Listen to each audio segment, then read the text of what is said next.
ನಿವಾರಣಂ ಶಾಂತೈಕ್ಯ ಪದದಂ ದೇವಂ ಸಿದ್ಧಾರೂಢಮಹಂ ಭಜೆ ಸಿದ್ಧಾರೂಢಮಹಂ ಭಜೆ. ಓಂ ನಮಃ ಶಿವಾಯ.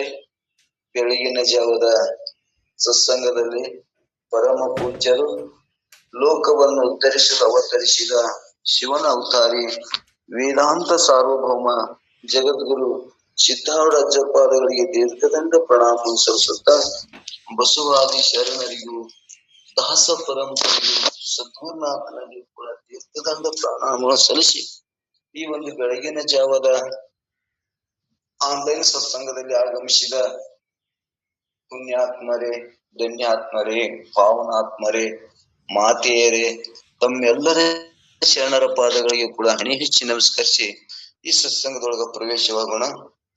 ಆತ್ಮೀಯರೇ, ಒಂದು ನಿಜಗುಣ ಆರ್ಯರಿಂದ ವಿರಚಿತವಾದ ಈ ಕೈವಲ್ಯ ಪದ್ಧತಿ ಎಂಬ ಶ್ರೇಷ್ಠವಾದ ಗ್ರಂಥವನ್ನ ಆಧಾರವಾಗಿಟ್ಟುಕೊಂಡು ನೀತಿ ಕ್ರಿಯಾ ಸ್ಥಳವನ್ನ ನೀವು ಚರ್ಚೆ ಮುಖಾಂತರ ನೀತಿ ಕ್ರಿಯಾ ಸ್ಥಳಕ್ಕೆ ಸರಳವಾದ ಟೀಕಾ ತಾತ್ಪರ್ಯವನ್ನು ಬರೆದಂತ ಚಿಕ್ಕರಾಮಾರೂಢರಲ್ಲಿಯೂ ಕೂಡ ಅವರ ಪಾದಕ್ಕೆ ದೀರ್ಘದಂಡ ಪ್ರಣಾಮ ಸಲ್ಲಿಸಿ ಈ ಒಂದು ನಿಜಗುಣರಿಂದ ಪ್ರಕರಣ ಗ್ರಂಥ ಶ್ರೇಷ್ಠವಾದ ಗ್ರಂಥದ ಒಂದು ಅಭ್ಯಾಸವನ್ನ ನೀವು ಪ್ರತಿನಿತ್ಯ ಬೆಳಗ್ಗೆ ಮಾಡ್ಕೊತಾ ಬಂದೇವಿ. ನಿನ್ನೆ ದಿವಸನು ಕೂಡ ನಾವ್ ಏನು ಚರ್ಚೆ ಮಾಡ್ಕೊಂಡು ಬಂದೇವಂದ್ರ ಭಾಗ್ಯವಿಲ್ಲದಾಗದು. ನಾವ್ ಏನೇ ಪ್ರಯತ್ನ ಮಾಡಿದ್ರೆ ನಮ್ಮ ಹಣೆ ಬರದಾಗಿತ್ತು ಅಂದ್ರ ಪ್ರಾಪ್ತಿ ಆಗ್ತದ, ಇರ್ಲಿಕ್ಕಂದ್ರ ಆಗುದಿಲ್ಲ ಅನ್ನುವಂಥದ್ದನ್ನ ನಾವು ಕೇಳ್ಕೊಂಡು ಬಂದೇವಿ. ಇದನ್ನೇ ಕೂಡ ಲೌಕಿಕರು ಅಂದ್ರೆ ಸತ್ಸಂಗ ಜ್ಞಾನ ಇಲ್ಲದವರು ಅಜ್ಞಾನಿಗಳು ಕೂಡ ನಮ್ಮ ಹಣೆ ಬರದಾಗ ಇದ್ದಂಗೆ ಆಗತ್ತದ ಅಂತ ತಿಳ್ಕೊಂಡು ಅವರು ಈ ಸತ್ಸಂಗವನ್ನು ಮಾಡುದಿಲ್ಲ ಮತ್ತು ಇದರ ಜ್ಞಾನವನ್ನು ಪಡ್ಕೊಳ್ಳಾರೆ ನಮ್ಮ ಹಣೆ ಬರ ಅಂತೇಳಿ ಪ್ರಾರಬ್ಧ ಕೈ ಬಿಟ್ಟು ಹುಟ್ಟು ಸಾವುಕೊಳ್ಳಪಡ್ತಾರ ಅನ್ನುವಂಥದ್ದನ್ನ ನಾವು ಕೇಳ್ಕೊಂಡು ಬಂದೀವಿ. ಅದನ್ನೇ ಕೂಡ ಈ ಸತ್ಸಂಗ ನಮಗೆ ಏನು ಕಲಿಸಿಕೊಡ್ತದ, ತಿಳಿಸಿಕೊಡ್ತದ ಅನ್ನುವಂಥದ್ದನ್ನ ನಾವು ನಿನ್ನೆ ಚರ್ಚೆ ಮಾಡ್ಕೋತ ಬರುವಾಗ ಈ ಕರ್ಮ ಎಂಬ ಅಂಕುರದೊಳಗೆ ಎರಡು ಫಲ ಅದ. ಒಂದು ಕರ್ಮವನ್ನು ಪ್ರಾರಬ್ಧವನ್ನು ಅನುಭವಿಸ್ಕೊತ ಇನ್ನೊಂದು ಇಂಥ ಸತ್ಸಂಗವನ್ನು ಮಾಡಿ ಜ್ಞಾನವನ್ನು ಪಡ್ಕೊಂಡು ಮುಕ್ತನಾಗಕ್ಕೂ ಬರ್ತದ ಅನ್ನುವಂಥದ್ದನ್ನ ನಿಜಗುಂಡ್ರ ನಿನ್ನೆ ಜಜ್ಮೆಂಟ್ ಮಾಡಿದ್ರು. ಇವು ಸಂಚಿತ, ಆಗಾಮಿ, ಪ್ರಾರಬ್ಧ ಅನ್ನೋದು 3 ಮಂದಿಗೆ ಎಲ್ಲರಿಗೂ ಇರ್ತಾವು. ಆ ಪ್ರಾರಬ್ಧವನ್ನು ಅನುಭವಿಸುವಂತ ಇನ್ನೊಂದು ಇದನ್ನ ವೃದ್ಧಿ ಮಾಡಿ ಈ ಮೋಕ್ಷವನ್ನು ಹೊಂದಾಕ್ ಬರ್ತದ ಅನ್ನುವಂಥದ್ದನ್ನ ನಾವು ನಿನ್ನೆ ಜಜ್ಮೆಂಟ್ ಮಾಡಿದೇವ್ರಿ. ಅದರ ಕರ್ಮ ಅಂದ್ರೆ ಹೆಂಗಿರ್ತದ ಅಂದ್ರೆ ಎಲ್ಲರಿಗೂ ಗುರುತಾಗ್ಯದ. ಒಂದು ಎಲ್ಲರಿಗೂ ಒಂದೇ ಒಂದು ಕರ್ಮ ಎಂಬ ಒಂದು ಶೇಂಗದ ಪಕ್ಕಳಿ ದೃಷ್ಟಾಂತ ಕೊಟ್ಟೇವಿ. ಶೇಂಗಾ ಹೆಂಗದ ನೋಡಾಕ್ ಒಂದೇ ಅದ. ಅದರ ಜೊತೆ ಅದರೊಳಗ ಆ ಭೂಮಿ ಒಳಗ ಹಾಕ್ತೇವ ಅಂದ್ರ ಅದ್ರ ನಾಟಿಗೆ ಬರ್ತದ, ಒಂದು ಬೇರು ಹೋಗ್ತದ, ಒಂದು ಮ್ಯಾಗ ಅಂಕುರ ಬರ್ತದ. ಅಂಕುರ ಅನ್ನೋದು ಒಂದೇ ಅಂತ ನಾವು ತಿಳ್ಕೊಂಡಿದ್ದೇವಂದ್ರ ಅದು ನಾಟಿಗೆ ಆಗ್ತಿದಿಲ್ಲ. ಯಾವಾಗ ಭೂಮಿಗೆ ಹಾಕಿದಾಗ ಈ ಸತ್ಸಂಗಕ್ಕೆ ಬಂದಾಗ, ಭೂಮಿ ಅಂದ್ರೆ ಇದು ಸತ್ಸಂಗಕ್ಕೆ ಬಂದಾಗ ಅದ್ರೊಳಗ 2 ಪಕಳಿ ಹಾಕಾವ. ಒಂದು ಪಕಳಿ ಒಡೆದಾಗ ಒಂದು ಅಂಕುರ ಮ್ಯಾಗ ಬರ್ತದ, ಒಂದು ತಳಗು ಹೋಗ್ತದ. ಹಂಗ ತಳಗು ಹೋಗುವಂತ ಪ್ರಾರಬ್ಧವನ್ನ ಅನುಭವಿಸ್ಕೊತ ಇನ್ನೊಂದು ಅಂಕುರ ಅನ್ನೋದಲ್ಲ, ಜ್ಞಾನವನ್ನು ಮಾಡ್ಕೊಂಡು ನಾನು ಆರೋದಿನಿ, ಈ ಬ್ರಹ್ಮ ಅಂದ್ರೆ ಯಾರು, ಜಗತ್ತಂದ್ರೆ ಏನು, ಇದನ್ನ ವಿಚಾರ ಮಾಡುವುದರಿಂದ ನಾನು ಚೈತನ್ಯ ಸ್ವರೂಪನೇ ಆಗ್ತೀನಿ ಅನ್ನುವಂಥದ್ದನ್ನ ವಿಚಾರ ಚಂದ್ರದಾಗಿ ಹೇಳ್ಕೊತ ಬಂದಾರ. ನಾ ಚೈತನ್ಯ ಸ್ವರೂಪನೇ ಇದೀನಿ ಅನ್ನುವಂತ ಜ್ಞಾನ ಆಗ್ತದ. ಆ ಜ್ಞಾನದ್ವಾರ ಮುಕ್ತನಾಗ್ತಾನ ಅನ್ನುವಂಥದ್ದನ್ನ ನಿನ್ನೆ ಪದ್ಯ ನಾವು ನಿನ್ನೆ ಜಜ್ಮೆಂಟ್ ಮಾಡ್ಕೊಂಡು ಬಂದೇವೆ. ಭಾಗ್ಯವಿಲ್ಲದಾಗದು, ಎಲ್ಲರೂ ಭಾಗ್ಯ ಇದ್ರೆ ಆಗ್ತದ ಅನ್ನುವಂಥದ್ದನ್ನ ಒಪ್ಪಿಕೊಂಡು ಮುಂದೆ ಪ್ರಯತ್ನ ಮಾಡುವುದರಿಂದ ನಾವು ದಾಟಬಹುದು ಅನ್ನುವಂಥದ್ದು ನಿನ್ನೆ ತಿಳ್ಕೊಂಡು ಬಂದೇವಿ. ಇವತ್ತ 8ನೇ ಪದ್ಯದೊಳಗ 8ನೇ ಪದ್ಯ ನೀತಿ ಕ್ರಿಯಾಸ್ಥಳೊಳಗ 8ನೇ ಪದ್ಯದೊಳಗೆ ಏನ್ ಹೇಳ್ತಾರ ಅಂದ್ರ, ಚಿಂತಿಸದಿರು ಸುಖ ದುಃಖದೆಡೆಯೋಳು ನೀನೆಂದು ತಿಳಿದ ಮೇ ಬಳಿಕಲೇ ಜೀವನೆ ಎನ್ನುವಂಥದ್ದನ್ನ ಇವತ್ತು 8ನೇ ಪದ್ಯದೊಳಗ. ಸುಮ್ನೆ ಚಿಂತಿ ಮಾಡ್ಬೇಡ, ಚಿಂತೆ ಮಾಡುದ್ರಿಂದ ಈ ಸುಖ ದುಃಖಗಳು ಏನ್ರ ಹೋಗ್ತಾವನಂದ್ರ ಹೋಗುದಿಲ್ಲ. ಅವನ್ನ ಯಾವುದೇ ಸುಖ ಆಗ್ಲಿ ದುಃಖ ಆಗ್ಲಿ ಭೋಗ ಮಾಡಿ ಹೋಗ್ಬೇಕು. ಅವನ ನಾನು ಎಷ್ಟೇ ತಿಳ್ಕೊಂಡಿನಿ, ನಾನು ಬಹಳ ಶ್ರೀಮಂತದೀನಿ, ಏನದೀನಿ ಅಂದ್ರೂ ಕೂಡ ಅದನ್ನ ಭೋಗ ಮಾಡದೆ ಹೋಗಕ್ಕೆ ಆಗುವುದಿಲ್ಲ ಅನ್ನುವಂಥದ್ದನ್ನು ಒಂದು ಪಲ್ಲವಿಯಾಗಿಟ್ಟುಕೊಂಡು ಒಂದೇಳೆ ನನಗ ಚಿಂತೆ ಮಾಡಿದ್ರೆ ಹೊಕ್ಕಿತ್ತಂದ್ರ, ಒಂದೇಳೆ ನಾನು ಏನಾರ ಪ್ರಯತ್ನ ಮಾಡಿದ್ರೆ ಹೊಕ್ಕಿತ್ತಂದ್ರ ನಾವೆಷ್ಟವರು ನಮಗಿಂತ ಎಂತಿಂತ ರಾಜ ಮಹಾರಾಜರು ಕೂಡ ಆ ದುಃಖವನ್ನು ಅನುಭವಿಸೇ ಹೋದ್ರು ಅನ್ನುವಂಥದ್ದನ್ನ ಇವತ್ತಿನ ಪದ್ಯದೊಳಗೆ ಹೇಳ್ಕೊತ ಹೋಗ್ತಾರ. ಮತ್ತ ಇನ್ನ ಏನ್ ಹೇಳೋರದಾರ ಇವತ್ತಿನ ಪದ್ಯದೊಳಗಂದ್ರ ಈ ರೋಗ ರುಜಿನ ದುಃಖ ಯಾರೂ ಬೇಡ್ಕೊಂಡಿಲ್ಲ, ಅವು ನಮಗ ಭೋಗ ಮಾಡಿಸಿ ಕರ್ಕೊಂಡು ಹೋಗ್ತಾವ, ದುಃಖವನ್ನು ಕೊಟ್ಟೇ ಹೋಗ್ತಾವ. ಮತ್ತೊಂದೇಳೆ ನಾವು ತಪ್ಪಿಸ್ಬೇಕಾಗಿತ್ತು ಅಂದ್ರೆ ತಪ್ಪಿಸ್ತಿದ್ದೇವಂದ್ರ ಇವತ್ತ ನಾವೇಳ್ತಿದವರು ನಳ ಮಹಾರಾಜ ಆಗ್ಲಿ, ರಾಮಚಂದ್ರ ಆಗ್ಲಿ, ಪಾಂಡವರಾಗ್ಲಿ ಅವ್ರೇನು ಸಾಮಾನ್ಯರಿದ್ರನು ಅವರು ತಪ್ಪಿಸುವುದಾಗಿತ್ತು. ರಾಮ ಅವನು ಕೂಡ ವಿಷ್ಣುನ ಅವತಾರ, ಅವನು ಒಂದು ದೇಹದೊಳಗ ನಾನು ಅಂತ ತಿಳ್ಕೊಂಡಾಗ ಅವನಿಗೂ ಎಂತ ದುಃಖ ಆಯ್ತು ಅನ್ನುವಂಥದ್ದನ್ನ ಅಡವಿಯೊಳಗ ಸೀತೆಯನ್ನು ಕಳ್ಕೊಂಡಾಗ ಸೀತ ಅಂತೇಳಿ ಏನಂದ್ರೆ ಎದಿ ಬಡ್ಕೊಂಡಂತ ಗಿಡ ತೆಕ್ಕಿ ಬಡದಂತ ಅಂತ ವಿಷ್ಣು ಅವತಾರ ಇದ್ರೂ ಕೂಡ ಮರುವಾದಾಗ ಅವ ಎಂತ ದುಃಖವನ್ನು ಅವನು ಅನುಭವಿಸೇ ಹೋದ ಅನ್ನುವಂಥದ್ದನ್ನ ನಮಗೇನು ಬರ್ತಾವು, ಸುಖನೇ ಬರ್ಲಿ ದುಃಖನೇ ಬರ್ಲಿ ಅವು ಉಣಿಸದೆ ನಮ್ಮನ್ನ ಬಿಟ್ಟು ಹೋಗುದಿಲ್ಲ, ಉಣಿಸೇ ಹೋಗ್ತಾವು ಅನ್ನುವಂಥದ್ದನ್ನ ನಾವು ಹಿಂಗ ಗಟ್ಟಿ ಮಾಡ್ದೇವಂದ್ರ ಅದನ್ನೇನಾಗ್ತದಂದ್ರೆ ಎದುರ್ಸಕ್ ಬರ್ತದ ಅನ್ನುವಂಥದ್ದು ಇವತ್ತಿನ ಪಲ್ಲವಿ ಒಳಗೆ ಇಟ್ಕೊಂಡು ಹೇಳ್ಕೋತ ಹೋಗ್ತಾರ. ಚಿಂತಿಸದಿರು ಸುಖ ದುಃಖದೆಡೆಯೋಳ್ ನೀ ನಿಂತು ತಿಳಿದ ಮೇಲೆ ಬಳಿಕ ಜೀವನೆ ಎನ್ನುವಂಥದ್ದನ್ನ, ಅಂದ್ರೆ ನೀ ತಿಳಿದ ಬಳಿಕ ತಿಳಿದ ಮೇಲೆ ಸುಖ ದುಃಖದೆಡೆಯೋಳು ಅಂದ್ರೆ ಸುಖ ದುಃಖಾದಿಗಳಲ್ಲಿ ಚಿಂತೆ ಮಾಡಕ್ ಹೋಗ್ಬೇಡ. ಜ್ಞಾನದಿಂದ ನಾವು ಸತ್ಸ ಮಾಡಿ ತಿಳ್ಕೊಂಡಿದ್ದ ಒಣ ಚಿಂತೆ ಮಾಡಿದ್ರೆ ಬರುದಿಲ್ಲ, ಅವು ಹೋಗ್ ಕೊಟ್ಟೆ ಹೋಗ್ತಾವ ಅನ್ನುವಂಥದ್ದನ್ನ ವಿಚಾರ ಯಾವುದೇ ಆಗ್ಲಿ, ಸುಖರಾಗ್ಲಿ ದುಃಖರಾಗ್ಲಿ ಈ ದೇಹಕ್ಕಾಗ್ತಾವ. ಈ ದೇಹ ನಾನು ಅಲ್ಲ ಅನ್ನುವಂಥದ್ದನ್ನ ನಾವು ತಿಳ್ಕೊಂಡ್ ಬಂದೇವೆ. ಇದನ್ನ ತಿಳ್ಕೊಂಡಾಗ ದೇಹಕ್ಕಾಕ್ಕವು ಅಂತ ತಿಳ್ಕೊಂಡು ನಾವ್ ಏನ್ ಮಾಡ್ತೇವೆ, ಅದ್ರ ಬಗ್ಗೆ ಚಿಂತೆ ಮಾಡ್ಲಾರ್ದೆ ಬಂದದ್ದನ್ನ ಭೋಗ ಮಾಡ್ಕೋತ ಆನಂದವಾಗಿ ಕಾಲ ಕಳೀತಾನ ಅನ್ನುವಂಥದ್ದನ್ನ ಇವತ್ತಿನ ಪಲ್ಲವಿ ಒಳಗಿರುವಂತ ಸಾರ.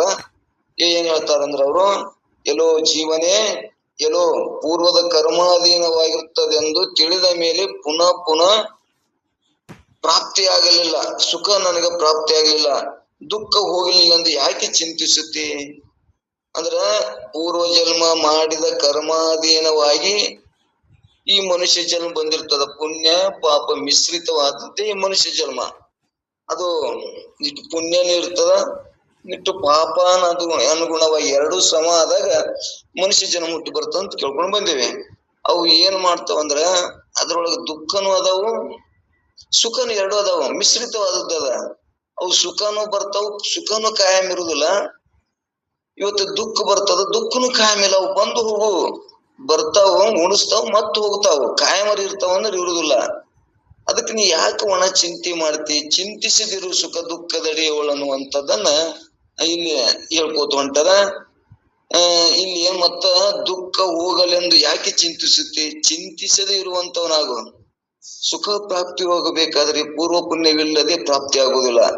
ಇವತ್ತ ನಮ್ಗ ಸುಖ ಪ್ರಾಪ್ತಿ ಆಗ್ಬೇಕಾದ್ರ ಅವ್ರು ಎಷ್ಟು ಸುಖದಿಂದ ಅದಾರಪ್ಪ, ಅವ್ರು ಎಂತ ಆರೋಗ್ಯ ಶರೀರ ಅದ, ಎಷ್ಟು ಶ್ರೀಮಂತರದಾರ, ಎಷ್ಟು ಜನ ಅವ್ರಿಗೆ ಗೌರವ ಕೊಡ್ತಾರ. ಯಾಕಂದ್ರ ಅವ್ರ ಪುಣ್ಯ ಅದ. ಅದೇ ನಾವಲ್ಲಿ ಅವ್ರು ನೋಡಿ ಹಳ್ಳಿ ಮಾಡುದು ದುಃಖ ಮಾಡೋದ್ರಿಂದ ಏನು ಉಪಯೋಗ ಇಲ್ಲ. ನಮಗ್ ಯಾಕೆ ಹಿಂಗಿಲ್ಲ ಅಂತೇಳಿ ಸುಮ್ನೆ ಒಂದಿಷ್ಟು ಮಂದಿ ಒಣ ಚಿಂತೆ ಮಾಡ್ತಾರ. ಆ ಚಿಂತೆ ನಮ್ಮನ್ನ ಮತ್ತಿಷ್ಟು ನಮ್ಮನ್ನ ಕೊರಗಿಸ್ತದ, ಅದೊಂದು ದುಃಖ ಕೊಡ್ತದ. ಚಿಂತಿಸದೆ ಇಂಥದೊಂದು ನಾಮಸ್ಮರಣೆ ಸತ್ಸಂಗಗಳು ಕೂಡುದು, ಆದಷ್ಟು ಧ್ಯಾನ ಮಾಡುದು, ಯೋಗ ಮಾಡುದು, ಚಿಂತೆಗಳನ್ನ ಬಿಡಿಸಿ ಇಂಥದಕ್ಕೆ ಹಚ್ಚಿದೇವ ಅಂದ್ರ ಮುಂದೆ ನಮ್ಗೆ ಏನಾಗ್ತದ, ವೃದ್ಧಿಯಾಗಿ ಜ್ಞಾನ ಆಗ್ತದ. ಇದೇ ಜನ್ಮದಾಗಿ ಜ್ಞಾನ ಆಗ್ತದ. ಜ್ಞಾನ ಆಯ್ತು ಅಂದ್ರ ಅವು ಸುಖ ದುಃಖಗಳು ಬರ್ತಾವು, ಎಲ್ಲರಿಗೂ ಬರ್ತಾವು. ಒಂದ್ ವೇಳೆ ತಪ್ಪಿಸ್ತಿದ್ರಂದ್ರ ಮತ್ತಂತವ್ರು ತಪ್ಪಿಸ್ಬೇಕಾಗಿತ್ತು. ರಾಮ ಇವತ್ತು ಕೃಷ್ಣ ಎಲ್ಲರೂ ತಪ್ಪಿಸ್ಬೇಕಾಗಿತ್ತು. ಆದ್ರೂ ಕೂಡ ಭೋಗಿಸೇ ಹೋದ್ರೇವಿ ಅನ್ನುವಂಥದ್ದನ್ನ ನಾವು ಕೇಳ್ಕೊಂಡು ಬಂದೇವಿ. ಅದರ ಮೇಲೆ ನಮ್ಮದೆಷ್ಟು ಸುಖ ದುಃಖ ಬರ್ತಾವು ಹೋಗ್ತಾವ ಅಂತ ತಿಳ್ಕೊಂಡು ಅವ್ರ ಕಡೆ ಚಿಂತೆ ಮಾಡ್ಬೇಡ್ರಿ ಅನ್ನುವಂಥದ್ದು ನಿಜಗೊಂಡು ಎಡ್ಜಸ್ಟ್ಮೆಂಟ್ ಮಾಡ್ತಾರ. ಇಲ್ಲಿ ಮುಂದೆ ಏನ್ ಹೇಳ್ತಾರ ಅವರು, ಪೂರ್ವ ಜನ್ಮದಲ್ಲಿ ಮಾಡಿದ ಪಾಪಗಳನ್ನು ಅವಲಂಬಿಸಿರುತ್ತದೆ ಅಂದ ಮೇಲೆ ನನಗೆ ಸುಖ ಪ್ರಾಪ್ತಿ ಆಗಲಿ ಎಂದು ಚಿಂತಿಸಿದರು ಅದು ನಿವೃತ್ತಿ ಆಗುವುದಿಲ್ಲ. ಆ ಕಾರಣದಿಂದ ಬರತಕ್ಕ ಸುಖ ದುಃಖಗಳ ವಿಷಯಕ್ಕಾಗಿ ನೀನು ಚಿಂತೆ ಮಾಡಬೇಡ. ಇನ್ನು ಸುಖ ಪ್ರಾಪ್ತಿ ಆಗಲಿ ಎಂಬುದು ಇಚ್ಛೆ ನಿನಗಿದ್ದರೂ ನಿನಗೆ ಬರತಕ್ಕ ಸುಖವಿದ್ದರೆ ತಾನಾಗಿ ಬಂದು ಕೊಟ್ಟು ಹೋಗುತ್ತದೆ ಎಂಬುದನ್ನ ನಮ್ಮ ಈ ಸದ್ಯ ಪದ್ಯದೊಳಗೆ ಹೇಳ್ತಾರ. ಹೆಂಗ ನಮಗ ಬರುವುದು ಸುಖ ಇತ್ತು ಅಂದ್ರ ಅದು ತಾನಾಗಿ ಬಂದು ಕೊಟ್ಟು ಹೋಗ್ತದ. ಹಂಗೆ ರೋಗನೂ ಕೂಡ ದುಃಖನೂ ಕೂಡ ನಮಗ ನಾವ್ ಯಾರು ದೇವ್ರಿಗೆ ಹೋಗಿಲ್ಲ, ಯಾರು ಕಾಯಿ ಹೊಡೆದಿಲ್ಲ, ಯಾರಿಗೂ ಬಿಟ್ಟಿಲ್ಲ. ಈ ಲೌಕಿಕ ಜನ ಗುರ್ತಿರಂಗಲ್ಲ, ನಾವು ಇದು ಮಾಡಿ ಒಳ್ಳೆ ಮಾಡಿದ್ದೀವಿ, ನನಗೆ ಯಾಕೆ ಕೆಟ್ಟ ಬತ್ತು ಹಂಗ ಹಿಂಗತ್ತಾರ. ಅದು ಹೌದಪ್ಪ, ಈ ಜನ್ಮದಾಗ ನೀ ಒಳ್ಳೆ ಮಾಡಿ ಅದು ಮುಂದೆ ಒಳ್ಳೇದತನ ಕೊಡ್ತದ, ಹಿಂದ್ ಮಾಡಿದ್ದದಲ್ಲ ಅದನ್ನ ಮುಗಿಸಿ ಹೋಗ್ಬೇಕು ಅನ್ನುವಂಥದ್ದನ್ನ ಈಗ ಹೇಳ್ತಾರ. ಈ ಒಂದೇ ಪಲ್ಲಗಳಿಗೆ ಏನ್ ಹೇಳ್ತಾರಂದ್ರ, ರೋಗಾದಿಗಳು ಬಾಧೆಗಳು ಬಂದು ತಾವೇ ನೀನಾಗಿ ಎಳಸದಿರಲು ಉಣಿಸುವಂತೆ. ನೀನು ಅವ್ಕರ್ ಬರ್ಲಿ ಅಂತ ಏನು ಬೇಡ್ಕೊಂಡಿಲ್ಲ, ಅವು ಏನು ನೀ ವಿಚಾರ ಮಾಡಿಲ್ಲ, ಅವು ತಾನಾಗಿ ಬಂದು ತಾನಾಗಿ ಎಳಿಸದಿರಲು ನೀ ಬೇಡ್ಲಿಕ್ಕಂದ್ರು ಬಂದ ಉಣಿಸಿ ಹೋಗ್ತಾವ. ರಾಗವಿಲ್ಲದಡೆ ಹೋಗದು ನಿನಗಿಹ ಸುಖ ಭೋಗವಿಂತಿದು ನಿಜ ಹುತ್ತರಿಂದ. ಅಂದ್ರ ರೋಗಾದಿಗಳು ಬಾಧೆಗಳು ಬಂದು ತಾವೇ ನೀನಾಗಿ ಎಳಸದಿರಲು ಉಣಿಸುವಂತೆ. ರಾಗವಿಲ್ಲದಡೆ ಹೋಗದು ನಿನಗಿಹ ಸುಖ ಭೋಗವಿಂತಿದು ನಿಜ ಹುದರಿಂದ. ಅಂದ್ರೆ ಇಲ್ಲಿ ರೋಗಾದಿಗಳು ಬೇರೆ ಮೊದಲಾದಗಳು ಬಾಧೆಗಳು ಉಪದ್ರವಗಳು ನೀನಾಗಿ ಎಳಸದಿರಲು, ನೀನು ಇಚ್ಛೆನೆ ಮಾಡಿಲ್ಲ ಆದ್ರೂ ಬರ್ತಾವ. ತಾವು ಬಂದು ತಾವಾಗಿ ಬಂದು ಉಣಿಸುವಂತೆ, ಊಟ ಮಾಡಿಸುವ ಹಾಗೆ. ರಾಗವಿಲ್ಲದಡೆ ಇಚ್ಛೆ ಇಲ್ಲದಿದ್ದರೆ ನನಗೆ ಇಚ್ಛೆನೇ ಇಲ್ಲ ಬರಬೇಕು ಅಂತೇಳಿ. ನೀನಾಗಿ ಅವು ಶ್ರೀಮಂತನ ಬರ್ಲಿ ಬಡತನ ಬರ್ಲಿ, ಎಲ್ಲರೂ ಶ್ರೀಮಂತ ಬರ್ಲೈತಿ, ಬಡತನ ಕೆಟ್ಟ ದುಃಖ ಯಾರು ಬಿಡಿಲ್ಲ. ಯಾರಿಗೆ ಬಿಟ್ಟವು? ಯಾರಿಗೆ ಬಿಟ್ಟಿಲ್ಲ. ಯಾವ ರೀತಿಯಾರ ಬಂದು ದುಃಖ ಕೊಡ್ತಾವ. ಇವತ್ತ ಹೇಳಿದವಲ್ಲ, ರಾಮ ರಾಜ ಇದ್ದ, ಆದ್ರೂ ಅವನ್ ದುಃಖ ಎಂತ ಬತ್ತು ಅಂದ್ರ, ಇವತ್ತ ಮದುವೆ ಆಗುವ ದಿವಸ, ಮದುವೆ ಆದ ದಿನ ರಾಜ ಪಟ್ಟಾಭಿಷೇಕ ಇಷ್ಟ ಎಲ್ಲ ಇದ್ದಾಗೂ ಕೂಡ ಅವ ಏನಾಯ್ತು ಅಂದ್ರ, ಹನುಮೂನಕ್ ಹೋಗುವಂತ ಗಂಡ ಲಗ್ನ ಆದಾಗ ಎಲ್ಲೆಲ್ಲೋ ದೇವೆಲ್ಲೇ ಹೋಗ್ತಾರ, ಅಂತ ಹೋಗು ಕಾಲದಕ್ಕೆ ಅವ್ ಎದಿಗೆ ಬತ್ತು ಅಂದ್ರ ಅಡವಿ ಹೋಗುವಂತ ಪರಿಸ್ಥಿತಿ ಬತ್ತು. ಯಾಕೆ ಬತ್ತು ಅಂದ್ರ ಅವ್ ಮಾಡಿದಂತ ಹಿಂದಿನ ಪಾಪವೇ ಹಂಗ ನಮಗ್ ಬಂದು ಉಣಿಸ್ತಾವು ಅನ್ನುವಂಥದ್ದನ್ನ ಇಲ್ಲಿ ಒಟ್ಟಾರೆ ಅವರ ಅಭಿಪ್ರಾಯ. ಜಗತ್ತಿನಲ್ಲಿ ಜನರು ರೋಗಾದಿಗಳು ನಮಗೆ ಬರ್ಲಿ, ಅವುಗಳಿಂದ ನನಗೆ ದುಃಖವಾಗಲಿ ಎಂದು ಯಾರೂ ಇಚ್ಛಿಸುವುದಿಲ್ಲ, ಯಾರೂ ದೇವರಿಗೆ ಹೋಗಿ ಪ್ರಾರ್ಥಿಸಿಲ್ಲ, ಯಾರನ್ನೂ ಬಿಟ್ಟಿಲ್ಲ. ಪುನಃ ರೋಗಾದಿಗಳು ನಮಗೆ ಬಂದು ನಮಗೆ ಎಂದೂ ಬರಬಾರದು ಮತ್ತು ಅವುಗಳು ನಮಗೆ ದುಃಖವಾಗಬಾರದು ಎಂದು ಪ್ರತಿಯೊಬ್ಬರು ಇಚ್ಛೆ ಮಾಡ್ತೇವೆ. ಎಲ್ಲರ ಇಚ್ಛೆ ಏನದ, ನನಗೆ ಎಂದೂ ದುಃಖ ಬರಬಾರದು, ನಮ್ಗ್ ಸುಖ ಬಂದಿದ್ದು ನಮ್ ಬಿಟ್ಟು ಹೋಗಬಾರದು ಅಂತ ಎಲ್ಲರ ಇಚ್ಛೆ ಅದ. ಆದ್ರೂ ಕೂಡ ಅದು ಹೆಂಗದ, ಸುಖ ದುಃಖ ಇವು ಮಧ್ಯಾಹ್ನ ಬಿಸಿಲಂಗ ಬರ್ತಾವು.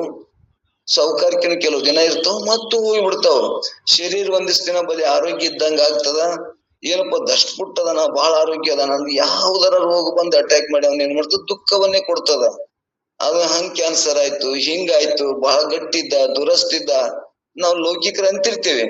ಆದ್ರೂ ಕೂಡ ಎಂತವ್ರಿಗೆ ಕೂಡ ಯಾವಾಗ ರೋಗ ರುಜಿನ ಬಂದು ದುಃಖ ಅನುಭವಿಸಬೇಕಾಗಿತ್ತು ದುಃಖ ಕೊಟ್ಟೇ ಹೋಗ್ತಾವು.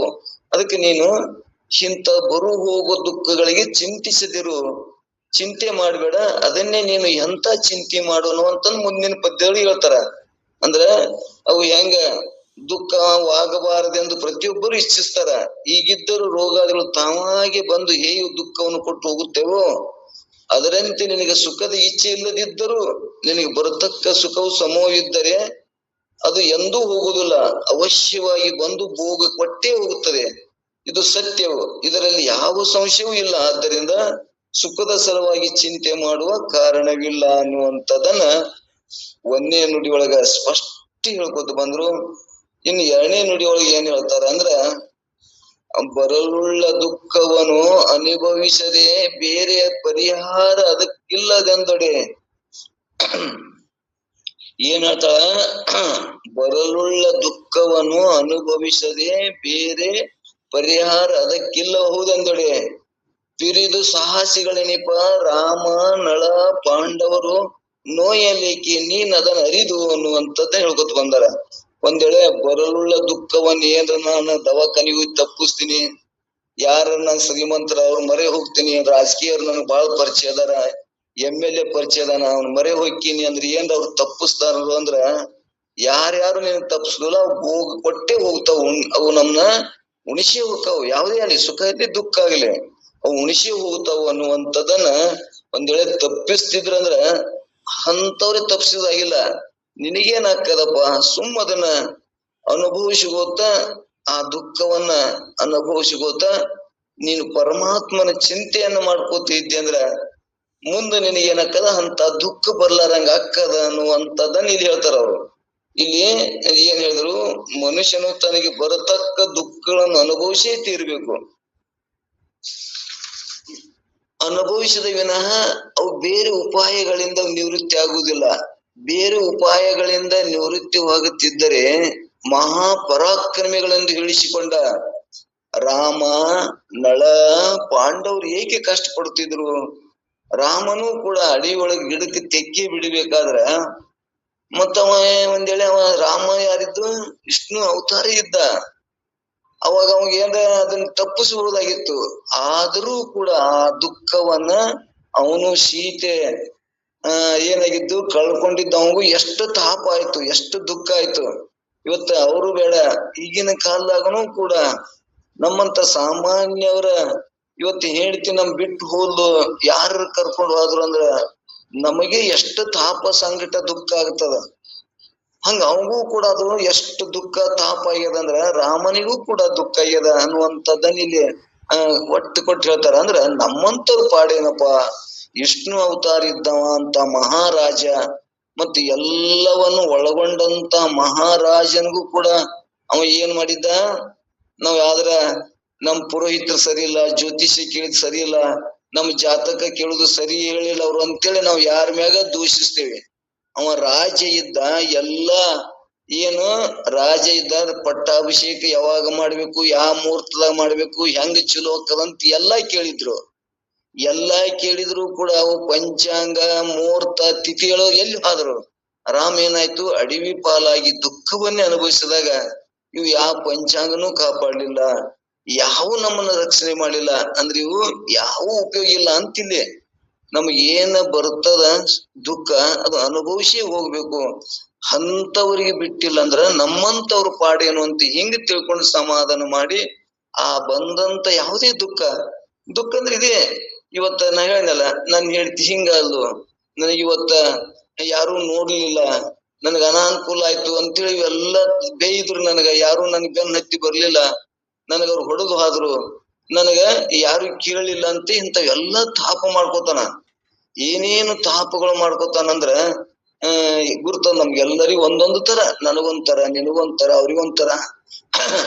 ನಾನೇನೋ ಒಂದಿಷ್ಟು ಶಾಣೆತನ ಇರ್ತದ, ಗಟ್ಟುತನ ಇರ್ತಾನೆ, ಎದುರಿಸ್ತೀನಿ. ಮತ್ತೊಬ್ಬರಿಗೆ ಒಂದ್ ಎದುರಿಸವ ಮತ್ತೊಂದ್ ತರ ತಾಪ ಇರ್ತದ, ರೊಕ್ಕ ಇರ್ತದ. ನಮ್ಗ್ ರೊಕ್ಕ ಇಲ್ಲ ಅಂತ ನಾವು ತಾಪ ಪಡ್ಕೋತೇವೆ. ರೊಕ್ಕ ಇದ್ದವಾಗ ನನಗ್ ಹಿಂದೆ ಯಾರು ಮಂದಿಲ್ಲ, ನನ್ಗೆ ಯಾರು ನನ್ನನ್ನು ಮಾತಾಡ್ಸಲ್ಲ ಅಂತ ಅವಂಗೊಂದು ತರ ತಾಪ ಇರ್ತದ. ಈ ಮನುಷ್ಯ ಜನ್ಮ ಇದ್ದವ್ರು ಎಲ್ಲರಿಗೂ ಒಂದೊಂದು ರೀತಿಯಿಂದ ನಮ್ಗೆ ತಾಪಗಳು ದುಃಖಗಳು ಇದ್ದೇ ಇರ್ತಾವ.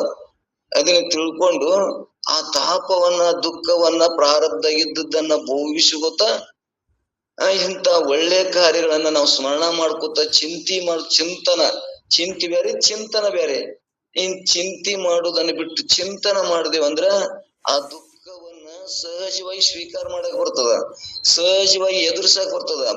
ಬಂದುಂಡು ಎಷ್ಟ್ ದಿನ ಇರ್ಬೇಕಂತ ಮಾಡಿ ಇರು, ಮತ್ತೆ ನೀನ್ ಮುಂದೆ ಒಂದ್ ದಿವ್ಸ ನನಗೆ ಹೇಳಾರಿ ಹೋಗ್ಬಿಡ್ತಿ ಅಂತೇಳಿ ಹಿಂಗೊಂದು ಅದರ ಜೊತೆ ನಾವು ಹೊಂದಾಣಿಕೆ ಆದೇವಪ್ಪ ಅಂದ್ರ ಆ ತಾಪ ದುಃಖ ನಮಗೇನು ನೋವು ಕೊಡುದಿಲ್ಲ ಅನ್ನುವಂಥದ್ದನ್ನ ಇಲ್ಲಿ ಅವ್ರದ್ದು ಅಭಿಪ್ರಾಯದ. ಒಂದ್ ವೇಳೆ ಇನ್ನ ಅಂತವ್ರ ಕಥೆ ಹೇಳ್ಕೊತ ಬಂದಾರ. ಏನ್ ಹೇಳ್ಯಾರ? ಮಹಾಪರಾಕ್ರಮಶಾಲಿ ಇದಂತ ಚಕ್ರವರ್ತಿ ರಾಜನು ಇಂಥವನು ತನ್ನ ತಮ್ಮನ ಸಂಗಡ ಜೂಜವಾಡಿ ಯಾರು? ನಳ ಮಹಾರಾಜನ ಕಥೆ ಹೇಳ್ತಾರ.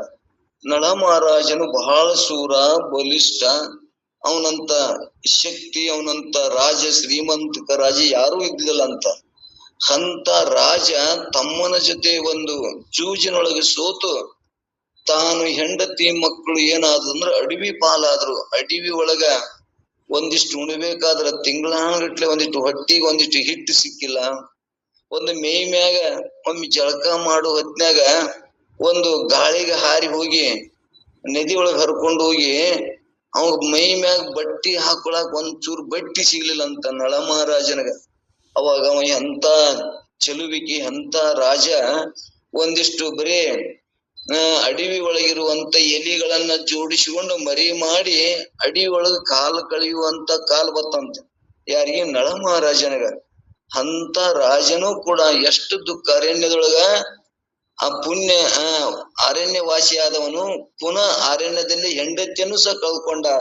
ತನಗೆ ಮಾಂಡಿಕನಾಗಿದ್ದ ಒಬ್ಬ ರಾಜನಲ್ಲಿ ಅಡಿಗೆ ಆಳನಾಗಿ ಅವ ಮುಂದೆ ಅಡವಿ ಒಳಗೆ ಹೆಂಡತಿಯನ್ನು ಕಳ್ಕೊಂಡ. ಮೇಯ್ಮೆ ಬಟ್ಟಿಲ್ಲದಂಗಾಯ್ತು. ಮುಂದೆ ಕೆಲವು ಎಷ್ಟೋ ದಿನ ಕಷ್ಟವನ್ನು ಪಟ್ಟು ಯಾರಂದ್ರೆ ಅಡಿಗೆ ಕೈಯನ್ ಬಟ್ಟನಾಗಿ ಕೆಲಸ ಮಾಡಿದಂತ ನೋಡು. ಅಂತ ರಾಜನಿಗೆ ರಾಜ ಮಾಂಡಲಿಕಪತಿ ಒಬ್ಬ ಅಡಿಗೆ ಕೈಯಾಗ ಬಟ್ಟನಾಗಿ ಕೆಲಸ ಮಾಡ್ಬೇಕಂದ್ರ ಎಷ್ಟು ದುಃಖ ಆಗಿರ್ಬೇಕು ಅವಾಗ. ಅಂತ ಇವತ್ತ ನಮಗೂ ಕೂಡ ಒಂದು ಕಾರ್ನ್ಯಾಗ ಹೋಗುವಂತ ಮನುಷ್ಯರು ನಮ್ ಕಾರ್ ಇಳಿಸಿ ಒಂದ್ ಬಸ್ಸಿಗೆ ಬಾ ಅಂದ್ರ ನಮಗೂ ಎಷ್ಟೋ ದುಃಖ ಆಗ್ತದ. ಎಷ್ಟಪ್ಪ ಇಂತ ಗದ್ದಲ್ದಾಗ ಒದ್ದಾಡ್ಬೇಕಲ್ಲ, ಮಂದಿ ನಾನು ಮರ್ಯಾದೆ ಏನು, ನಾ ಇಂತ ದೊಡ್ಡವಂತ ಎಷ್ಟೋ ತಾಪ್ ಮಾಡ್ಕೋತಾನ. ಆದರೆ ಮಹಾರಾಜ ಮಾಂಡಲಿಕ ಮಹಾರಾಜ ಒಬ್ಬ ಅಡಿಗೆ ಭಟ್ಟಕನಲ್ಲಿ ಸೇವಕನಾಗಿ ಕಾರ್ಯ ಮಾಡ್ಬೇಕಂದ್ರ ಅವ ಎಷ್ಟು ತಾಪ ದುಃಖ ಆಗಿರ್ಬೇಕು. ಅಂತವ್ರಿಗೂ ಬಿಟ್ಟಿಲ್ಲ ಅಂದ್ರ ನೀ ಏಟ್ರದವನು, ಅದಕ್ ಬಾಳ ಚಿಂತೆ ಮಾಡಕ್ ಹೋಗ್ಬೇಡ.